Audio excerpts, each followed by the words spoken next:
Hello बच्चों, आज हम लोग व्याकरण किताब से पाठ 8 में कारक पढ़ेंगे।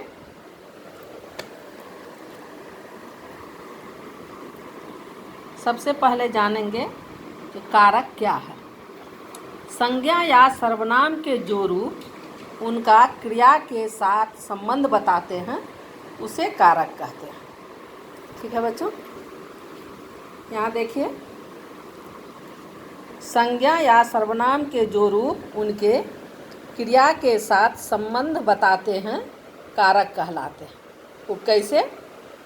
माली ने पौधा लगाया। माली क्या है? संज्ञा, या इसके जगह सर्वनाम भी हो सकता है। उसने, उस रहता तो उसने होता पौधा, उसने पौधा लगाया तो सर्वनाम हो जाता उस। लेकिन यहाँ है माली ने पौधा लगाया। माली संज्ञा है और लगाया क्रिया है। क्या लगाया? पौधा लगाया। तो इन दोनों के बीच में जो संबंध जोड़ता है ये ने जोड़ता है। तो ये ने जो है यही कारक का जो है विभक्ति चिन्ह है। माँ ने बच्चे को दूध पिलाया। मैं कलम से लिखती हूँ। मैं सर्वनाम हो गया, लिखती हूँ क्रिया हो गया, और ये दोनों को कौन मिलाते हैं? से, कलम से। मैं लिखती हूँ किससे? कलम से। तो ये जो सर्वनाम का जो क्रिया के साथ जो है जोड़ने का काम कर रहा है सो से कर रहा है, कलम से। माँ ने बच्चे को दूध पिलाया। माँ क्या पिलाई? माँ ने क्या पिलाया? दूध पिलाया बच्चे को। तो माँ और दूध पिलाया का काम बीच में जो है ने जो है उसको जोड़ने का काम कर रहा है। कहने का मतलब है कि यदि ने, को, से ये नहीं रहे तो वाक्य का कोई जो है अर्थ नहीं समझ में आएगा। माली पौधा लगाया तो ने जो है छिपा रहता है, लेकिन वो वाक्य सही नहीं लगता। माँ बच्चे दूध पिलाया, वाक्य समझ में नहीं आएगा। माँ कलम लिखती हूँ, इसका कोई मीनिंग नहीं होगा, समझ नहीं आएगा। इसलिए ये सर्वनाम और क्रिया के बीच में जोड़ने का काम जो करता है यही कारक का चिन्ह हुआ विभक्ति।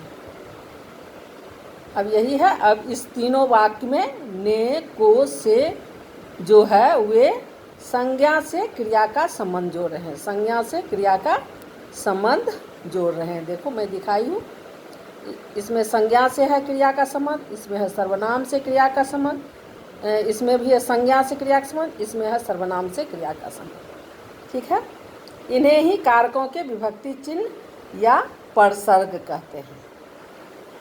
इन शब्दों के प्रयोग से वाक्यों का अर्थ ठीक से समझ में आ जाता है। अर्थात इसकी परिभाषा में कहेंगे, कारक की परिभाषा में, संज्ञा या सर्वनाम जिस रूप से उसका संबंध वाक्य की क्रिया के साथ जाना जाता है उसे कारक कहते हैं। संज्ञा या सर्वनाम के जिस रूप से मतलब ने रूप से उसका संबंध वाक्य की क्रिया के साथ जाना जाता है उसे कारक कहते हैं। ठीक है बच्चों, अब है कारक के 8 भेद हैं।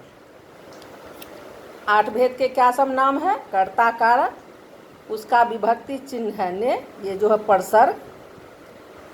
परसर्ग या विभक्ति चिन्ह, ये है कर्ता कारक का ने, कर्म कारक का को, करण कारक का से के द्वारा, संप्रदान कारक का को के लिए, आपादान कारक का है से अलग होना, संबंध कारक का है का के की, अधिकरण कारक का है में पर, संबोधन कारक का है हे अरे।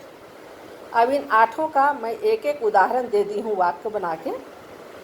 कर्ता कारक मतलब होता है जो काम करता है उसको कर्ता कारक कहते हैं।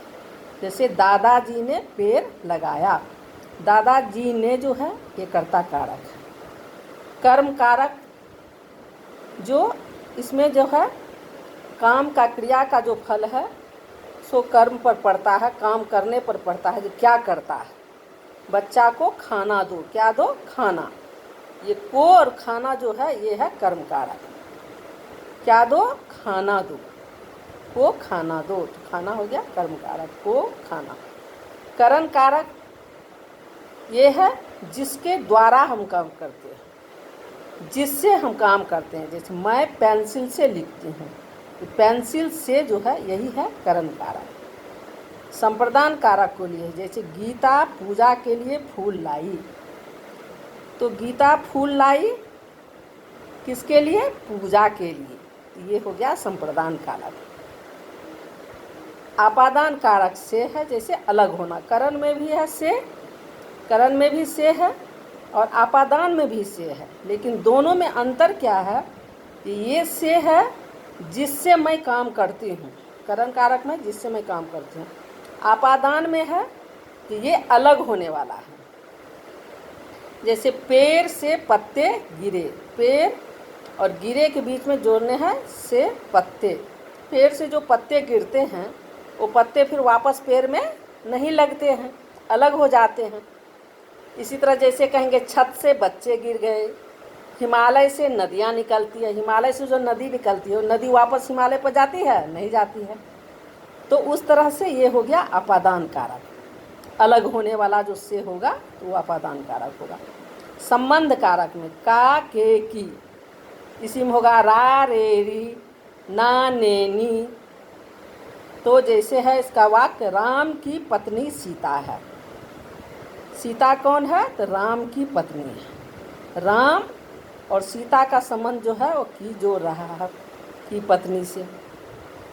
राम और सीता कौन है? तो राम की पत्नी है। सीता कौन है? तो राम की पत्नी है।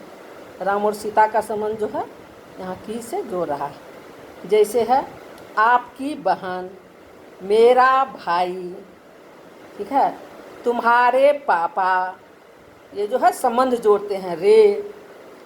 आपकी बहन, की बहन जो है संबंध जोड़ाता है, तो ये संबंध कारक हो गया। अधिकरण कारक में है में और पर। ये जहाँ प्रयोग का, जैसे बैग में किताब है, किताब कहाँ है? बैग में। बैग और किताब है के बीच में क्या है? में संबंध है। तो ये बैग में जो है में किताब, ये हो गया अधिकरण कारक। मेज पर पेन है, मेज और है के बीच में क्या है? पर पेन जो है, यही अधिकरण कारक हुआ। संबोधन कारक, इसमें संबोधन माना पुकारना, उसको बोलना। हे अरे, इसका चिन्ह है।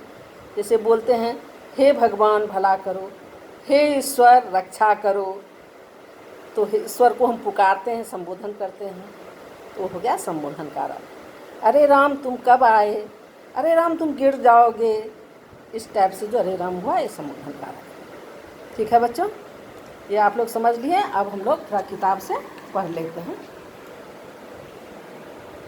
संज्ञा या सर्वनाम के जो रूप उनका क्रिया के साथ संबंध बताते हैं कारक कहलाते हैं। समझा चुकी हूँ।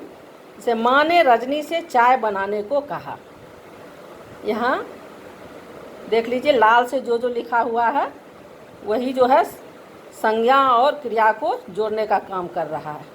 रजनी चूल्हे पर पानी चढ़ाया, उसमें चाय की पत्ती, चीनी तथा दूध डाला और माँ के लिए चाय बनाई। अब ये ऊपर के जो हैं वाक्यों में जो लाल से लिखे हुए हैं, ने, से, को, पर, में, के लिए, ये क्या है? तो संज्ञा शब्द से क्रिया का संबंध जोड़ रहे हैं। इन्हें कारकों के विभक्ति चिन्ह अथवा प्रसर्ग कहते हैं। इन शब्दों के प्रयोग से वाक्यों का अर्थ ठीक तरह से समझ में आ जाता है।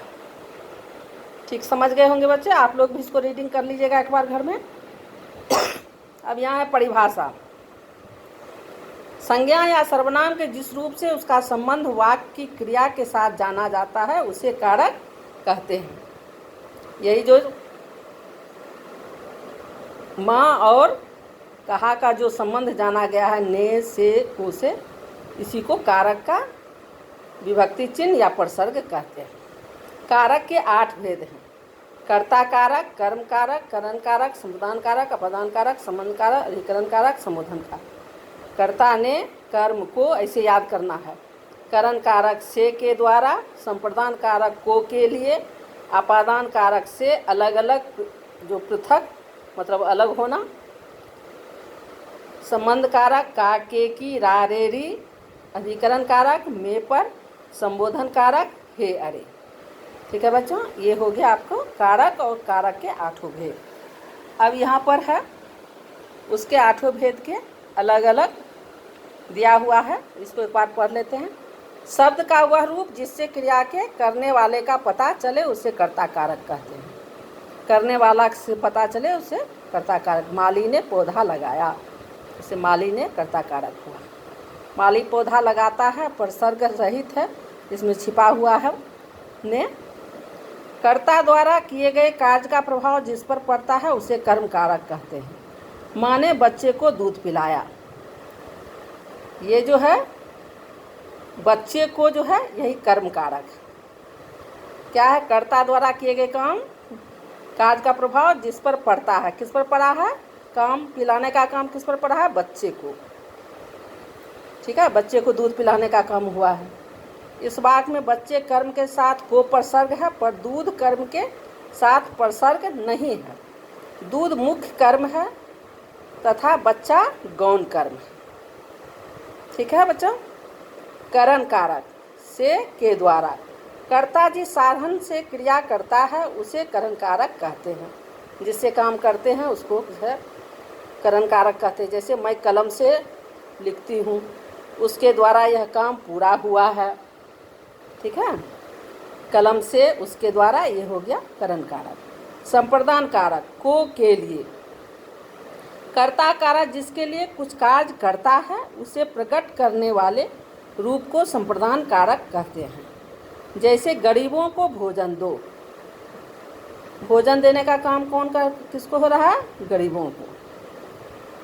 मैं माता जी के लिए फल लाया हूँ, जैसे है पूजा के लिए फूल लाए हूँ, तो माता जी के लिए जो हो गया संप्रदान कारक हो गया। आपादान कारक से, अलग या पृथक होने के लिए। जिससे अलग होने या भाव प्रकट हो उसे अपादान कारक कहते हैं। जैसे पेड़ से फल गिरता है, गंगा हिमालय से निकलती है, तो पेड़ से फल गिर के फिर फल वापस पेड़ में नहीं लगते हैं। गंगा हिमालय से निकलती है, ये हिमालय से, पेड़ से हो गया अपादान कारक। अब है संबंध कारक का, के, की, रा, रे, री।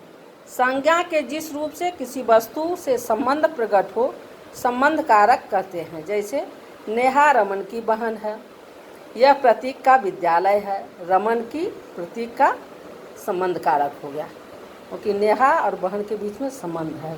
किसकी बहन है, रमन की। अधिकरण कारक में पर। संज्ञा के जिस रूप से क्रिया के आधार का पता चलता है उसे अधिकरण कारक कहते हैं।